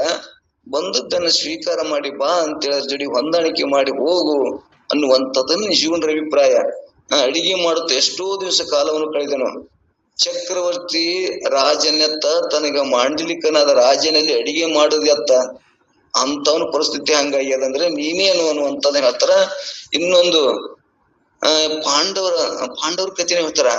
ಪಾಂಡವರಿಂದ ಶ್ರೀಕೃಷ್ಣ ಭಗವಂತ ಸಾಯವಿದ್ದರೂ 12 ವರ್ಷ ವನವಾಸ, 1 ವರ್ಷ ಅಜ್ಞಾತವಾಸ ಭೋಗಿಸಬೇಕಾಯ್ತು. ಅಂದ ಮೇಲೆ ಬರತಕ್ಕ ದುಃಖಗಳು ಭೋಗಿಸೇ ತೀರ್ಬೇಕಲ್ಲದೆ ನಿವಾರಣೆ ಮಾಡಲಿಕ್ಕೆ ಬರುವುದಿಲ್ಲ ಅನ್ನುವಂಥದ್ದನ್ನ ಕೃಷ್ಣ ಪರಮಾತ್ಮ ಪಾಂಡವರಿಂದಿದ್ದ ಇದ್ರೂ ಕೂಡ ಅವ ಏನಾಯ್ತು ಅಂದ್ರೆ ಅವ್ರಿಗೆ 12 ವರ್ಷ ವನವಾಸ, 1 ವರ್ಷ ಅಜ್ಞಾತವಾಸ ಅಂತವ್ರಿಗೆ ಆಗ್ಯದಪ್ಪ ಅಂದ್ರ ನೀಟ್ರದವನು. ನಿನಗೂ ಅವ್ ದುಃಖಗಳು ಬರ್ತಾವು ಹೋಗ್ತಾವು, ಅವಕ್ಕ ಕಡೆ ಚಿಂತೆ ಮಾಡ್ಬೇಡ. ಅವು ಕಾಯಂ ಇರುವಲ್ಲ, ಸುಖ ದುಃಖಗಳು ಬರ್ತಾವು ಹೋಗ್ತಾವು ಅನ್ನುವಂಥದ್ದನ್ನ ಇಲ್ಲಿ ಮತ್ತಿಷ್ಟು ನಮ್ಗೆ ಗಟ್ಟಿ ಮಾಡ್ತಾರ. ದುಃಖಗಳು ಭೋಗಿಸಿ ತಿರ್ಬೇಕಲ್ಲದೆ ನಿವಾರಣೆ ಮಾಡಿಕೊಳ್ಳಲಿಕ್ಕೆ ಬರುವುದಿಲ್ಲ. ಬೇರೆ ಉಪಾಯದಿಂದ ನಿವೃತ್ತಿ ಮಾಡಿಕೊಳ್ಳಲಿಕ್ಕೆ ಬರುತ್ತಿದ್ದರೆ ಯಾವುದಾದೊಂದು ಉಪಾಯವನ್ನು ಮಾಡಿ ನಿವೃತ್ತಿ ಮಾಡಿಕೊಳ್ಬೇಕಾಗಿತ್ತು, ಮಾಡಿಕೊಂಡಿಲ್ಲ, ಆದ್ದರಿಂದ ಬರುವುದಿಲ್ಲ. ಇದನ್ನು ತಿಳಿದು ದುಃಖದ ಸಲುವಾಗಿ ನೀನು ಚಿಂತಿಸಿದ ಕಾರಣವಿಲ್ಲ ಅನ್ನುವಂಥದನ್ನ ಇಲ್ಲಿ ಚಿಕ್ಕರಾಮಾರವರು ಜಜ್ಮೆಂಟ್ ಅನೇಕ ದೃಷ್ಟಾಂತ ಕೊಟ್ಟು ಜಜ್ಮೆಂಟ್ ಮಾಡಿದ್ರು. ಈಗ ಮುಂದ ಕೊನೆಯ 3ನೇ ನುಡಿ ಒಳಗೆ ಏನ್ ಹೇಳ್ತಾರಂದ್ರ ಇಲ್ಲಿ ಉಪಸಂಹಾರ ಮಾಡ್ತಾರ. 3ನೇ ನುಡಿ ಒಳಗೆ ಏನ್ ಮಾಡ್ತಾರ? ಜನನ ಮರಣ ಆಗು ಹೂಗಿನೊಳ್ ಒಡೆತನ ವಿನಿತಿಲ್ಲವಾಗಿ ನಿನ್ನೊಳು ತೋರ್ಪವು ತನು ಭೋಗ ನೇಕರ ಅಂತಿವುದು ಸೈತಿರು ನೀನು ಘನಶಂಭುಲಿಂಗ ಅಧೀನನಾಗಿ ಎನ್ನುವಂಥದ್ದನ್ನ ಕೊನೆ ನುಡಿ ಒಳಗ ನೋಡಪ್ಪ. ಜನನ ಮರಣಗಳು ಶರೀರಕ್ಕೆ ಬರ್ತಾವು. ಇದು ಶರೀರನೇ ನಾನಲ್ಲ ಅಂತ ನಿನ್ಗೆ ಇಲ್ತಾನೆ ಹೇಳ್ಕೋತ ಶಾಸ್ತ್ರದ ಉದ್ದೇಶ ಅದೇ. ಏನ್ ಹೇಳುದು? ಶರೀರ ನೀನಲ್ಲ, ನೀನು ಜೀವ. ನೀ ಜೀವ ಅಂದ್ರ ಆತ್ಮ ಸ್ವರೂಪ, ಆತ್ಮನೇ ನೀನು, ಆ ಬ್ರಹ್ಮ ಸ್ವರೂಪನೇ ಇದೀನಂತೇಳಿ ಶಾಸ್ತ್ರ ನಮ್ಗೆ ಒಚ್ಚತಿ ಜಜ್ಮೆಂಟ್ ಮಾಡ್ತದ. ನನಗೇನಾಗ್ಯದ, ಮತ್ತ ನಾನು ಸುಖ ದುಃಖಗಳು ನನಗೆ ಅಕ್ಕವಲ್ರಿ, ಮಾನ ಅಪಮಾನ ನನಗೆ ಅಕ್ಕವಲ್ಲ ಅಂತ ನೀ ತಿಳ್ಕೊಂಡಿ. ಆದ್ರ ಅಲ್ಲಿ ಏನ್ ಹೇಳ್ತಾರ? ಜನನ ಮರಣಗಳು ಶರೀರಕ್ಕೆ ಅಕ್ಕವು, ಹಸುವ ತೃಷ ಪ್ರಾಣಕ್ಕೆ ಅಕ್ಕವು, ಅಹಂಕಾರ ದೇಹಕ್ಕೆ ಆಗ್ತದ, ಅರುವ ಮರುವ ಬುದ್ಧಿಗೆ ಆಗ್ತದ. ನೀನೇ ಬ್ಯಾರೆ, ನೀನಂದ್ರ ಆತ್ಮನೇ ನಾ ಬ್ಯಾರೆ, ಈ ದೇಹನೇ ಬ್ಯಾರೆ. ಈ ದೇಹಕ್ಕೆ ಆಗ್ತಾವು, ನಿನಗೆಲ್ಲಿ ಆಗ್ತಾವು? ನೀ ಶರೀರವೇ ನೀನಲ್ಲ ಅಂತೇಳಿ ಪಂಚಮಹಾಭೂತಗಳಿಂದ ಆದಂತ ಶರೀರ, 5 ಭೂತಗಳಿಂದ ಆದಂತ ಈ ಶರೀರ ಬ್ರಹ್ಮಾಂಡ ಹೆಂಗ ಅಲ್ಲಿ ಸಮಷ್ಟಿಯಾಗಿ ವ್ಯವಹಾರ ಮಾಡ್ತಾನ, ಇಲ್ಲಿ ಜೀವ ವ್ಯಷ್ಟಿಗತವಾಗಿ ಇಲ್ಲಿ ಜೀವ ಮಾಡ್ತಾನ. ಆದ್ರೆ ಆ ವ್ಯಷ್ಟಿ ಮತ್ತು ಸಮಷ್ಟಿ ಒಳಗಿರುವಂತ ಚೇತನ ಬ್ರಹ್ಮ ನೀನು ಒಬ್ಬನೇ ಇದ್ದು, ನೀನೇ ಬ್ರಹ್ಮ ಸ್ವರೂಪನೇ ಇದ್ದು ಈ ಶರೀರ ಜೊತೆ ಕೂಡಿ ನಿನಗೇನಾಗ್ಯದ ತದಾತ್ಮ ಸಂಬಂಧ ಆಗ್ಯದ. ತದಾತ್ಮ ಸಂಬಂಧ ಅಂದ್ರ ಆರೋಪ ಎದ್ರ ಮ್ಯಾಗ ಆಗ್ಯದ, ದೇಹದ ಆತ್ಮನ ಆರೋಪ ದೇಹದ ಮ್ಯಾಗೆ. ನನಗೆ ಹಸುವ ತೃಷೆ ನನಗೆ ಅಕ್ಕವು, ಪ್ರಾಣವೇ ನಾನು ಅಂತ ತಿಳ್ಕೊಂಡಿ. ಆದ್ರೆ ನೀನಲ್ಲ ಅನ್ನುವಂಥದ್ದನ್ನ ಇಲ್ಲಿ ಹೇಳ್ತಾರ. ಮತ್ತ ಸುಖ ದುಃಖಗಳ ಅಕ್ಕವಲ್ಲ, ಯಾರಿಗ ಅಕ್ಕವು ಅಂದ್ರ ನಿನಗಾಗುದಿಲ್ಲಪ್ಪ, ಮನಸ್ಸಿಗೆ ಅಕ್ಕವು. ಮನಸ್ಸನ್ನು ನೀನಲ್ಲ. ಮತ್ತ ಈ ದೇಹ ನಾನು ಅಂತೆಲ್ಲ, ಇದು ಅಹಂಕಾರ ದೇಹಕ್ಕಾಗ್ತಾವು, ನಿನಗಾಗುದಿಲ್ಲ ಅನ್ನುವಂಥದ್ದನ್ನ ಇಲ್ಲಿ ನಮಗ್ ಇದನ್ನ ತಿಳ್ಸಾಕ, ನೀನೇನದಿ ಆ ಘನಶಂಭುಲಿಂಗ ಪರಮಾತ್ಮ ಸ್ವರೂಪನೇ ನೀನು, ಚೇತನ ಸ್ವರೂಪ ನೀನದಿ ಎನ್ನುವಂಥದ್ದನ್ನ ಇಲ್ಲಿ ಇನ್ನಿಷ್ಟು ನಮಗ ಉಪಸಂಹಾರ ಮಾಡ್ತಾರ. ಜನನ ಮರಣಗಳು ಶರೀರಕ್ಕ ಬರುತ್ತವೆ ಹೋಗ್ತಾವ, ಬರ್ತಾವು ಹೋಗ್ತಾವು. ಶರೀರ ಎಷ್ಟು ಸಲ ಹುಟ್ಟ್ಯಾವು ಸತ್ತದ. ಇದು ಎದಕ್ಕಕ್ಕದಪ್ಪ ಅಂದ್ರೆ ಶರೀರಕ್ಕಕ್ಕದ. ಇವುಗಳಲ್ಲಿ ನಿನ್ನ ಸ್ವಾಮತ್ತು ಏನೂ ಇಲ್ಲ. ಇಲ್ಲದಿದ್ರು ಅವು ಹೇಗೆ ಬರುತ್ತವೆಯೋ ಹೋಗುತ್ತವೆಯೋ ಅದರಂತೆ ಸುಖ ದುಃಖಗಳು ಬರುತ್ತವೆ ಹೋಗ್ತಾವು. ಇದರಲ್ಲಿ ನಿನ್ನ ಕರ್ತವ್ಯ ಎಳ್ಳ ಇಷ್ಟು ಇಲ್ಲ. ಇವು ಎಲ್ಲವೂ ಈಶ್ವರನ ಅಧೀನವಾಗಿರ್ತದ. ಅಂದ್ರ ಈ ಹುಟ್ಟು ಸಾವು ಏನದಕ್ಕಾಗ್ಯದಪ್ಪ ಅಂದ್ರೆ ಇದು ಶರೀರಕ್ಕದ. ಶರೀರ ಯಾರ ಅಧೀನ ಅಂದ್ರೆ ಈಶ್ವರನ ಅಧೀನ ಅದ. ಅವ್ ಈಶ್ವರ ಹೆಂಗದಾನಂದ್ರ ಪ್ರಕೃತಿಯನ್ನು ಒಳಗೊಂಡು ಸತ್ವಗುಣ ರಜೋಗುಣ ತಮೋಗುಣವನ್ನು ಒಳಗೊಂಡು ಅಲ್ಲಿ ಜೀವ ಈಶ್ವರ ವ್ಯವಹಾರ ಮಾಡ್ತಾನ, ಪ್ರಕೃತಿ ಒಳಗ್ ಕೂಡಿ ಜೀವ ವ್ಯವಹಾರ ಮಾಡ್ತಾನ ಅನ್ನುವಂತ ಕೇಳ್ಕೊಂಡು ಬಂದೇವೆ. ಅಲ್ಲಿ ಏನಾಗ್ತದಂದ್ರ ರಜೋಗುಣ ಮ್ಯಾಗ ನಾವು ಒಳಪಡ್ತೇವೆ. ಸತ್ವಗುಣ ಉಳ್ಳತ್ತಂದ್ರೆ ಜ್ಞಾನವನ್ನು ಒಳಗೊಳ್ಳವನಾಗಿ ಜ್ಞಾನವನ್ನು ಒಳಗೂಡಿ ಅವ ಜ್ಞಾನವನ್ನು ಮಾಡ್ಕೊಂಡು ಮುಕ್ತನೂ ಆಗ್ತಾನ. ಇನ್ನ ತಮೋಗುಣದಿಂದ ಕೂಡಿ ದಂಭ ಅಹಂಕಾರದಿಂದ ಅಜ್ಞಾನಿಯಾಗಿ ಹುಟ್ಟು ಶರೀರ ನಾನಂದು ಹುಟ್ಟು ಸಾವಿಕೊಳಪಡ್ತಾನ. ರಜೋಗುಣ ಒಮ್ಮೆ ಅದು ಸತ್ಯ, ಒಮ್ಮೆ ವೇದಾಂತ ಸತ್ಯ, ಒಮ್ಮೆ ದೇಹಾದಿ ಬುದ್ಧಿ ಸತ್ಯ ಅಂತೇಳಿ ಚಂಚಲದಿಂದ ಯಾವ ಸುಖವನ್ನು ಕಾಣದೆ ಹಿಂಗ್ ಸುಖ ದುಃಖಗಳನ್ನು ಭೋಗಿಸ್ಕೋತ ಹೋಗ್ತಾನ ಅನ್ನುವಂಥದ್ದನ್ನ ನಮ್ ಎಲ್ಲರಿಗೂ ಗುರ್ತದ, ಅನುಭವದ. ಅದರಂತೆ ಇಲ್ಲಿ ಏನಾಗ್ತದಂದ್ರೆ ಇವು ಎಲ್ಲವೂ ಈಶ್ವರನ ಅಧೀನದವು. ನೀನು ಮಾತ್ರ ಪರಮಾತ್ಮಲ್ಲಿ ಅನನ್ಯ ಪ್ರೇಮ ಲಕ್ಷಣಾತ್ಮಕ ಭಕ್ತಿಯನ್ನು ಮಾಡು. ನೀನ್ ಹೆಂಗ್ ಮಾಡು? ಅನನ್ಯ ಚಿಂತೆ ಉಳ್ಳವನಾಗು. ಭಗವಂತನ ಮೇಲೆ ಅನನ್ಯ ಚಿಂತೆಯಂತೋ ಮಾಂ ತೇಷಾಭಿಯುಕ್ತಾನಾಂ. ಅಂದ್ರೆ ನೀನು ಅನನ್ಯ ಭಗವಂತನ ಚಿಂತೆಯನ್ನು ಮಾಡಿದೆ ಅಂದ್ರ ಅವ ನಿನ್ನ ಯೋಗ ಕ್ಷೇಮವಂ ಅವ್ಯಹಂ ನಾನು ವಹಿಸ್ಕೊಳ್ತೀನಿ ಅಂತ ಗೀತದೊಳಗೆ ಪ್ರಮಾಣ ಮಾಡ್ಯಾನ. ಯಾರು ನನ್ನನ್ನು ಅನನ್ಯವಾಗಿ ಚಿಂತೆ ಮಾಡ್ತಾರ ಅವ್ರ ಯೋಗಕ್ಷೇಮವನ್ನ ನಾನು ನೋಡ್ಕೋತೀನಿ ಅಂತ ಹೇಳ್ಕೊತ ಬಂದಾನ. ಹಂಗ ನೀನು ಆ ಘನಶಂಭುಲಿಂಗ ಪರಮಾತ್ಮ ನಿನ್ನೊಳಗಿರುವಂತ ಸುಖ ರೂಪನಾದ ಅವ ಪರಮಾತ್ಮ ಹೆಂಗದಾನ? ಸುಖ ಸ್ವರೂಪದಾನ. ಅವ ಹೆಂಗ ಸುಖ ಸ್ವರೂಪನದಾನ ಅಂತೇಳಿ ನಮ್ಗೆಲ್ಲರಿಗೂ ಪ್ರಶ್ನೆ ಆಗ್ತದ. ಅವ ಹೆಂಗದಾನ? ಆನಂದ ಸ್ವರೂಪನದಾನ ಅಂತ ಹೇಳ್ಬೇಕಾಗಿದೆ. ನಿನ್ನೊಳಗಿರುವಂತ ಘನ ಶಂಭುಲಿಂಗ, ಘನ ಅಂದ್ರ ಆತ್ಮ ದೊಡ್ಡದು. ಆ ಸ್ವರೂಪ ಹೆಂಗದಂದ್ರ ಆನಂದ ಸ್ವರೂಪ ಅದ. ನೀನು ಆನಂದ ಸ್ವರೂಪ ಉಳ್ಳವನದಿ ಎನ್ನುವಂಥದ್ದನ್ನ ಇಲ್ಲಿ ಗಟ್ಟಿ ಮಾಡ್ತಾರ.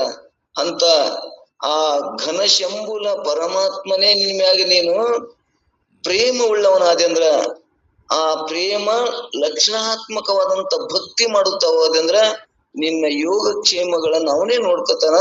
ನೀ ಸುಮ್ಮನೆ ಚಿಂತೆ ಮಾಡಿ ಅದು ಬದಲಾರ್ದನ ಒಣ ಚಿಂತೆ ಮಾಡಿ ದುಃಖಿಯಾಗಿ ಆ ದುಃಖವನ್ನು ಕಳ್ಕೋಬೇಕಂದ್ರ ಪರಮಾತ್ಮನನ್ನ ಅನನ್ಯವಾಗಿ ಚಿಂತನೆ ಮಾಡಿದೆ ಅಂದ್ರ ಆ ಎಲ್ಲ ನಮಗ್ ಬರುವಂತ ಸುಖ ದುಃಖಗಳನ್ನ ಅವನೇ ಏನ್ ಮಾಡ್ತಾನ? ಕಳೆಯುವಾಗ ಅವನೇ ಅದಾನ. ಅವ ನಮ್ಮನ್ನ ಆ ದುಃಖವನ್ನು ಹೋಗಲಾಡಿಸಿ ಸುಖವನ್ನು ಕೊಡವನ ಆ ಪರಮಾತ್ಮನೇ ಅದಾನ ಅನ್ನುವಂಥದ್ದನ್ನ ಇಲ್ಲಿ ಒಟ್ಟು ಕೊಟ್ಟು ಹೇಳ್ಕೋತ ಬಂದಾರ. ಅದಕ್ಕ ಈಶ್ವರ ಅಧೀನ ಆಗಿರ್ತದೆ ಈ ಶರೀರ. ನೀ ಏನ ಚಿಂತೆ ಮಾಡೋದ್ರಿಂದ ಏನು ಪ್ರಯೋಜನ ಆಗುದಿಲ್ಲ.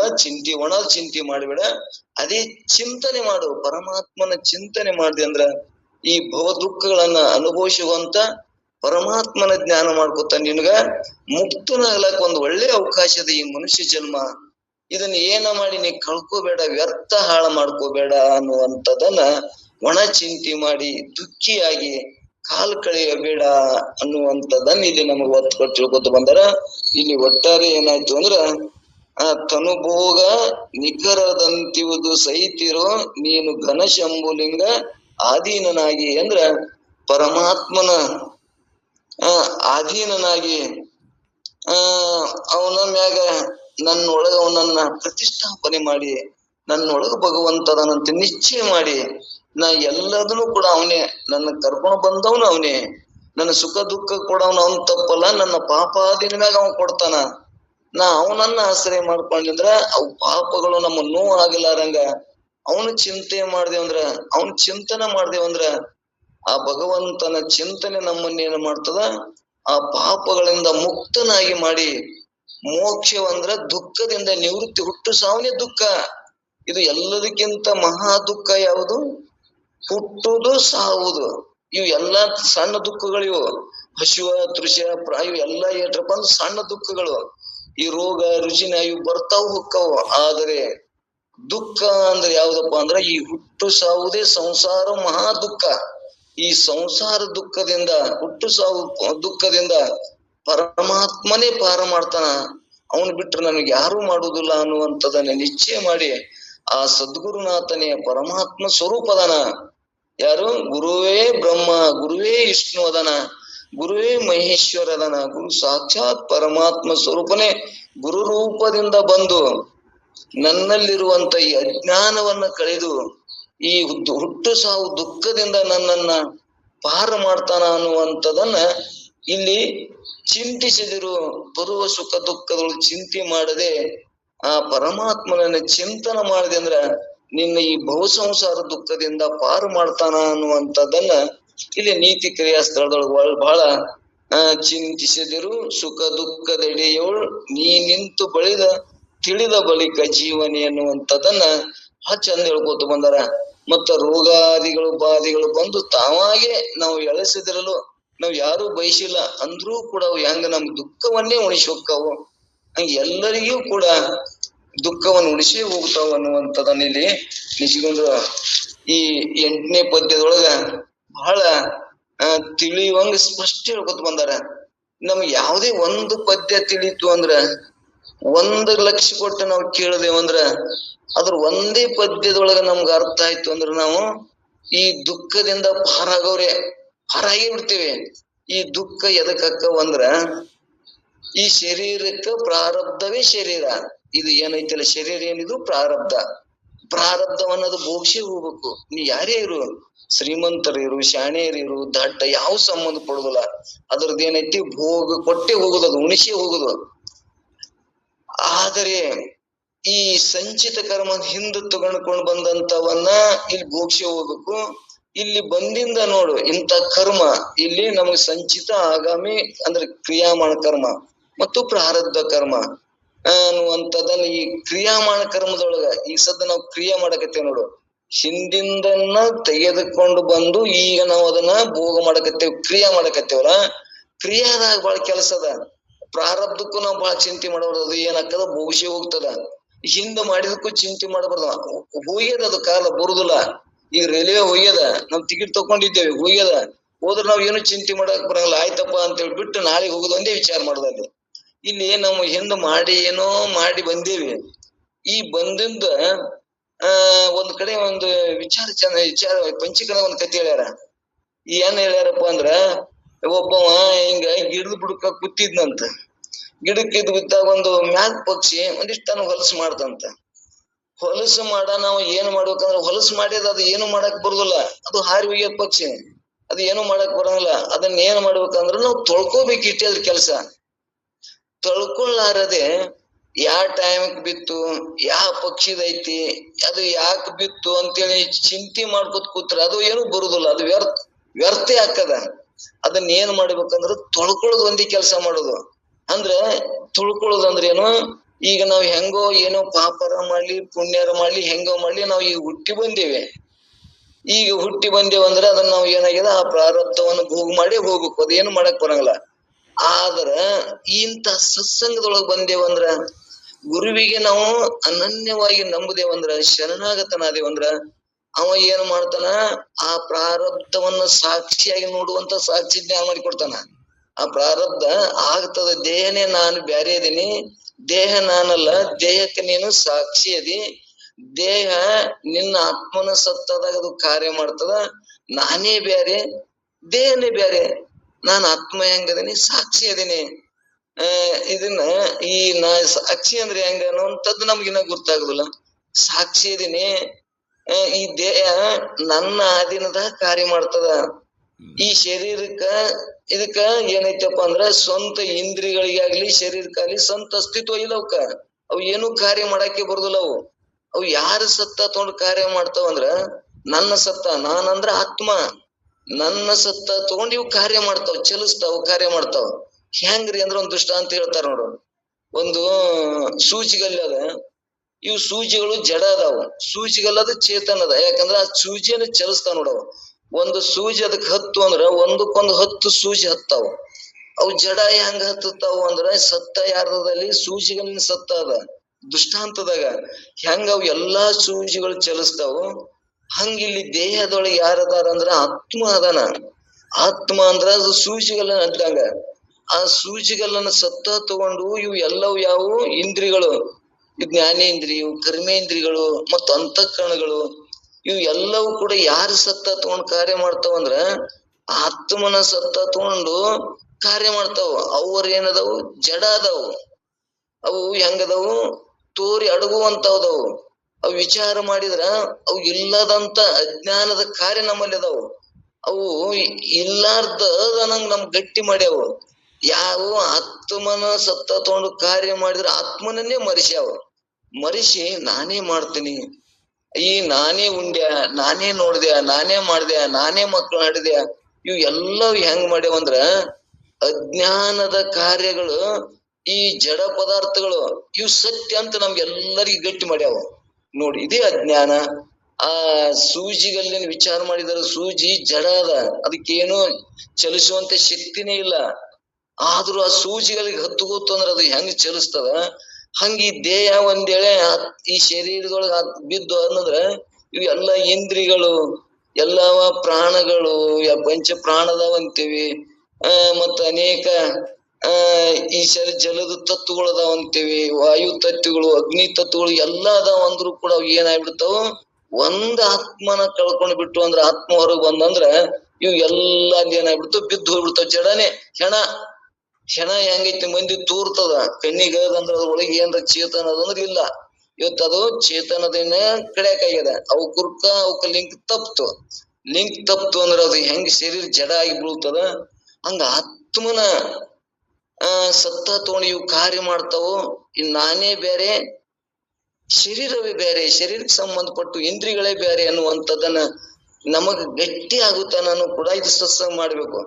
ಯಾವಾಗ ನಾನು ನಿಶ್ಚಯ ಆತ್ಮ ಸ್ವರೂಪನೇ ಇದ್ದೀನಿ, ನಾನು ಸತ್ತು ಚಿತ್ತು ಆನಂದ ಸ್ವರೂಪ ಆತ್ಮನೇ ಇದ್ದೀನಿ ಅನ್ನುವಂಥದ್ದನ್ನ ನಮಗ್ ಗಟ್ಟಿ ಆಯ್ತು ಅಂದ್ರ, ನಿಶ್ಚಯ ಆಯ್ತು ಅಂದ್ರ, ನಾ ಆತ್ಮ ಹೆಂಗದೀನಿ, 3 ಕಾಲದಾಗದೀನಿ, ಮತ್ತ ನಾನು ಹೆಂಗದೀನಿ, ಸರ್ವದನ್ನು ಬೆಳಗ್ತೀನಿ, ಮತ್ತ ನಾನೇ ಆನಂದ ಸ್ವರೂಪನೇ, ನಾನೇ ಇದ್ದೀನಿ, ನಾನು ಸತ್ತು ಚಿತ್ತು ಆನಂದದೀನಿ, ಅಸ್ಥಿ ಭಾತಿ ಪ್ರಿಯ ನಾನದೀನಿ.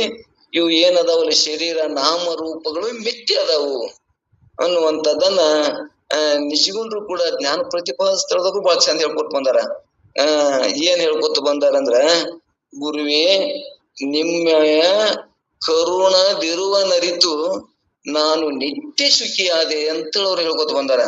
ಗುರುನಾಥ ನಿಮ್ಮ ಕರುಣದಿರುವ ನರಿತು ಅಂದ್ರೆ ನನ್ಗೇನಾಯ್ತು, ಅವನ ಗುರುನಾಥನ ಇರುವಿಕೆಯನ್ನು ನಾನು ಕಂಡುಕೊಂಡು ನಿಮ್ಮ ಆಶೀರ್ವಾದ ಆದಾಗ ನಾನು ನಿತ್ಯ ಸುಖಿಯಾದೆ. ಮೊದಲು ನಾ ಏನ್ ಒದ್ದಾಡಕತ್ತಿದ್ದೆ, ನಾಮ ರೂಪಗಳು, ಈ ಶರೀರವೇ ನಾನು, ಇದಕ್ಕೊಂದು ನಾಮ, ಇದಕ್ಕೊಂದು ರೂಪ, ಇವು ಮಾಯ ಲಕ್ಷಣಗಳು. ಇದನ್ನ ಹಿಡ್ಕೊಂಡು ನಾನೇನಾಗಿದ್ದೆ, ದುಃಖಿ ಆಗಿದ್ದೆ. ಯಾವಾಗ ನೀ ನನಗೇನು ತಿಳಿಸಿಕೊಟ್ಟಿ, ನೀನು ಈ ಶರೀರ ಉಳ್ಳವ ನೀನಲ್ಲಪ್ಪ, ನೀ ಶರೀರವೇ ಬ್ಯಾರೆ, ನೀನೇ ಬ್ಯಾರೆ ಅಂತೇಳಿ ಬೇರ್ಪಡಿಸಿ ಅಲ್ಲಿ ವಿವೇಕ ಉದಯ ಮಾಡಿದೆ. ನನಗ ವಿವೇಕದ ಮುಖಾಂತರ ಆತ್ಮ ಯಾವುದು ಅನಾತ್ಮ ಯಾವುದು ನನಗ ನಿಶ್ಚಯ ಆಯ್ತು. ಅವಾಗ ನಾನು ಗುರುವೇ ನಿಮ್ಮಯ ಕರುಣದಿರುವ ನರಿತು ನಾನು ಏನಾದೆ, ನಿತ್ಯ ಸುಖಿಯಾದೆ. ನಾನು ದೇಹ ಅಂತ ತಿಳ್ಕೊಂಡಿದ್ದೆ, ಈ ಇಂದ್ರಿಯಗಳು ನಾನಂತ ತಿಳ್ಕೊಂಡಿದ್ದೆ, ಈ ನಾಮರೂಪಗಳನ್ನ ಇಟ್ಟಂತ ಹೆಸರ ರೂಪ ಇದೇ ನಾನು ಅಂತ ತಿಳ್ಕೊಂಡಿದ್ದೆ. ನಾನು ತಾಮಸ ಬುದ್ಧಿ ಒಳಗಾಗಿ ಈ ದೇಹ ನಾನು ಅಂದ್ರ ತಾಮಸ ಬುದ್ಧಿ ಅಂದ್ರೆ ಜಡ ಬುದ್ಧಿ, ಅಜ್ಞಾನದ ಕಾರ್ಯ.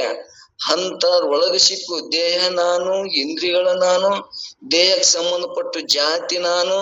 ನೀ ಸಣ್ಣ ಜಾತಿ ಆಗಿರೋ ದೊಡ್ಡ ಜಾತಿ ಅನ್ನೋ ಜಾತಿ ಅಭಿಮಾನ ಇತ್ತು ಅಂದ್ರ ಇದು ಅಜ್ಞಾನ ಕಾರ್ಯನೇ. ಇವಕ್ಕೆಲ್ಲದಕ್ಕೂ ನಾವು ಒಳಪಟ್ಟು ನಾನು ಹುಟ್ಟವನೇ, ನಾನೇ ಸಾಯವನೇ, ನಾನೇ ಕರ್ತು, ನಾನೇ ಭೋಗ್ತು, ಇವೆಲ್ಲ ಅಜ್ಞಾನದ ಕಾರ್ಯಗಳನ್ನ ಒಳಗೊಂಡು ನಾನೇನಾಗಿದ್ದೆ, ದುಃಖಿ ಆಗಿದ್ದೆ.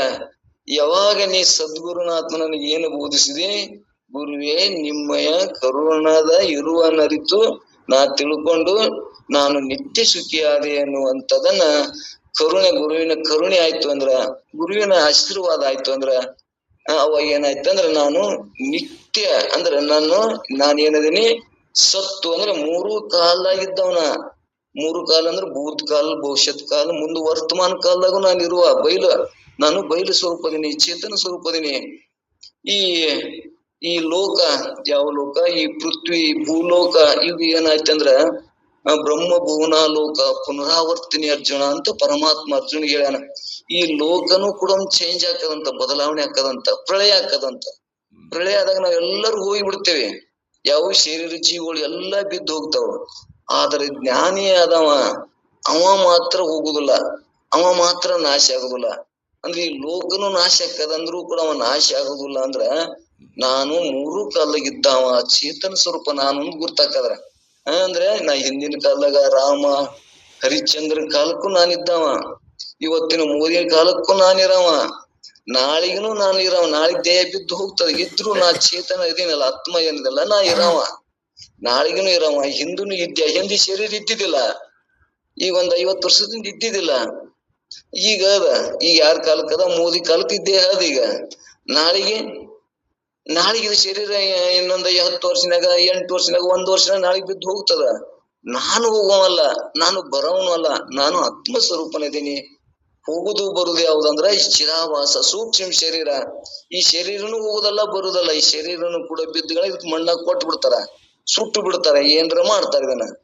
ಆದ್ರ ಹೋಗುದು ಬರುದು ಯಾವ್ದಂದ್ರ ಈ ಚಿದಾಭಾಸ, ಈ ಶರೀರ ಒಳಗೊಂಡಂತ ನಮ್ಮ ಪಾಪ ಪುಣ್ಯವನ್ನೊಳಗೊಂಡಂತ ಈ ಶರೀರದಲ್ಲಿರುವಂತ ವಾಸನೆಗಳನ್ನು ತಗೊಂಡು ಯಾವ್ದು ಹೋಗ್ತದಪ್ಪ ಅಂದ್ರ ಸೂಕ್ಷ್ಮ ಶರೀರ ಹೋಗ್ತದ. ಆ ಸೂಕ್ಷ್ಮ ಶರೀರ ಅದಕ್ಕೆ ಇನ್ನೊಂದು ದೇಹ ಹೊಂದಿ ಅಲ್ಲಿ ದುಃಖವನ್ನು ಅನುಭವಿಸ್ತದಂತ, ಪಾಪವನ್ನು ಅಲ್ಲಿ ಅನುಭವಿಸ್ತದಂತದು. ಅಂದ್ರೆ ಇದು ಏನೈತಿ, ನಾವು ಮಾಡಿದ ಪಾಪವನ್ನು ಭೋಗಿಸಿ ಹೋಗ್ಬೇಕು. ಆ ಒಟ್ಟಾರೆ ನಾನು ಆತ್ಮನದೀನಿ ಅಂತೇಳಿ ಚಿಂತನ ಮಾಡಿ ಸದ್ಗುರುನಾಥಿಗೆ ಶರಣಾಗತನಾಗಿ ಒಣ ಚಿಂತೆ ಮಾಡದೆ, ದೇಹ ನಾನಂತ ಒಳಗೊಂಡು ಆ ದೇಹಕ್ಕಾಗಿ ಒಣ ಚಿಂತೆ ಮಾಡದೆ ಅದು ಪ್ರಾರಬ್ಧದಾಗ ಬಂದು ಉಣಿಸಿ ಹೋಗ್ತದ. ಒಂದ್ ವೇಳೆ ನಮ್ ತಪ್ಸಕ್ ಬರ್ತಿತ್ತಂದ್ರ ಅಂತ ರಾಮ ನಳ ಪಾಂಡವ್ರು ತಪ್ಸಕ್ಕಾಗಿಲ್ಲ, ನಮ್ಮಂತವ್ರ ಪಾಡ ಏನಂತೇಳಿ ಅದು ಬಂದದ್ದನ್ನ ಅನುಭವಿಸುವಂತ ಸದ್ಗುರುನಾಥಗೆ ಶರಣಾಗತನಾಗಿ ಜ್ಞಾನವನ್ನು ಮಾಡಿಕೊಂಡು ಗುರು ಹೇಳಿದ ಮಾತಿನಾಗ ವಿಶ್ವಾಸ ಶ್ರದ್ಧಾ ಇಟ್ಟು ನಾನು ಆತ್ಮಸ್ವರೂಪನಿದ್ದೀನಿ ಅಂತ ಜ್ಞಾನ ಆಯ್ತು ಅಂದ್ರ ಈ ಮನುಷ್ಯ ಜನ್ಮದ ಸಫಲತೆ ಅದ. ಮತ್ತು ಅದ್ರ ಜೊತೆ ಮುಕ್ತಿನೂ ಹೊಂದುತ್ತಾನ. ಅಂದ್ರ ಮುಕ್ತಿ ಅಂದ್ರೆ ಶರೀರಕ್ಕೆ ಹುಟ್ಟಿ ಬರುವಂತ ಚಿದಾಭಾಸ ಅಲ್ಲಿ ಏನಾಗ್ತದ, ನಾಶ ಆಗ್ತದ. ಹುಟ್ಟಿ ಬರುವುದು ಏನದಲ್ಲ, ಇದು ಸೂಕ್ಷ್ಮ ಶರೀರ ಇಲ್ಲಾರ್ದಂಗ ಆಗ್ತದ ಅನ್ನುವಂಥದ್ದನ್ನ ಈ ಮನುಷ್ಯ ಜನ್ಮದೊಳಗೆ ಇಂತ ತಿಳ್ಕೊಳಕ್ ಬರ್ತದ. ಇನ್ನೊಂದು 84 ಲಕ್ಷ ಜೀವರಾಶಿಗಳು ಉಳ್ಕೋದಕ್ಕೆ ಯಾವ ಜೀವರಾಶಿಗಳಿಗೂ ಸಾಧ್ಯ ಇಲ್ಲ. ಆದ್ರ ಶ್ರೇಷ್ಠತೆ ಯಾಕೆ ಕೊಟ್ಟಾರಂದ್ರೆ ಈ ಮನುಷ್ಯ ಜನ್ಮಗ ಶ್ರೇಷ್ಠ ಅಂತ ಹೇಳ್ಯಾರಂದ್ರೆ ಜ್ಞಾನ ಮಾಡ್ಕೊಂಡು ಬಿಡುಗಡೆ ಹೊಂದಾಕ್ ಬರ್ತದ. ಅದಕ್ಕೆ ಈ ಶ್ರೇಷ್ಠ ಜನ್ಮ ನಾವು ಬಂದೇವಿ. ಭಗವಂತ ಈ ಭೂಮಿ ಕೊಟ್ಟು ಕಳ್ಸ್ಯಾನ ಅಂದ್ರೆ ಇದನ್ನ ನಾವು ಸಫಲತೆಯನ್ನು ಮಾಡ್ಕೊಂಡು ಹೋದೇವಂದ್ರೆ ನಾವು ಬಂದುದಕ್ಕೂ ಪ್ರಯೋಜನ ಆಗ್ತದ. ಇಲ್ಲಿಕಂದ್ರ ಬಂದು ಸುಮ್ಮನೆ ಹೋದೇವ ಅಂದ್ರೆ ಏನಂತಾರ, ಸಾವಿಗೂ ಕೂಡ ಸಾಧನೆ ಮಾಡದೆ ಇಂಥದನ್ನ ಜ್ಞಾನ ಮಾಡ್ಕೊಂಡು ತಿಳ್ಕೊಳ್ಳಾರೆ ಹೋದೇವಂದ್ರ ಸಾವಿಗೂ ಕೂಡ ಅಪಮಾನ ಆಗ್ತದಂತ. ಅದಕ್ಕಂತ ಅಪಮಾನವನ್ನು ಹೊಂದದೆ ಆ ಗುರು ಶಂಭುಲಿಂಗನನ್ನ ತಿಳಿದುಕೊಂಡು ನಾನು ಶಂಭುಲಿಂಗನೇ ಇದೀನಿ ಅಂತೇಳಿ ಜ್ಞಾನ ಮಾಡ್ಕೊಂಡು ಈ ಮನುಷ್ಯ ಜನ್ಮದ ಹುಟ್ಟು ಸಾವುಗಳಿಂದ ಪಾರಾಗಿ ಈ ಚಿದಾಭಾಸ ಅಂದ್ರೆ ಅಜ್ಞಾನವನ್ನ ನಾಶ ಮಾಡ್ಕೊಂಡು ನಾವು ಮುಕ್ತರಾಗ್ಲಕ್ ಒಂದು ಒಳ್ಳೆ ಮನುಷ್ಯ ಜನ್ಮ ಅವಕಾಶ ಅದ. ನಾವು ಮತ್ತು ಮನುಷ್ಯರಾಗಿ ಹುಟ್ಟು ಬರುದೇನೆ ದೊಡ್ಡದು, ಮತ್ತು ಮನುಷ್ಯರಾಗಿ ಹುಟ್ಟು ಬಂದಾಗ ಮನುಷ್ಯತ್ವ ಬರುದನು ಬಹಳ ದೊಡ್ಡದು. ಮನುಷ್ಯತ್ವ ಬಂದಾಗೂ ಕೂಡ ಇಂಥ ಶಾಸ್ತ್ರ ಸಿಗುದನು ಕೂಡ ಬಹಳ ದುರ್ಲಭ. ನಮಗ ಮೂರು ಸಿಕ್ಕವು. ಮನುಷ್ಯರಾಗಿ ಹುಟ್ಟಿ ಬಂದೇವಿ, ಮನುಷ್ಯತ್ವನು ಆಗ್ಯೇವಿ, ಮತ್ತ ಅದ್ರ ಜೊತೆ ಇಂತ ಸತ್ಸಂಗನು ಸಿಕ್ಕದ, ಜ್ಞಾನನು ಸಿಕ್ಕದಂದ್ರ ನಾವು ಬಹಳ ಪುಣ್ಯವಂತರು, ಭಾಗ್ಯವಂತರು.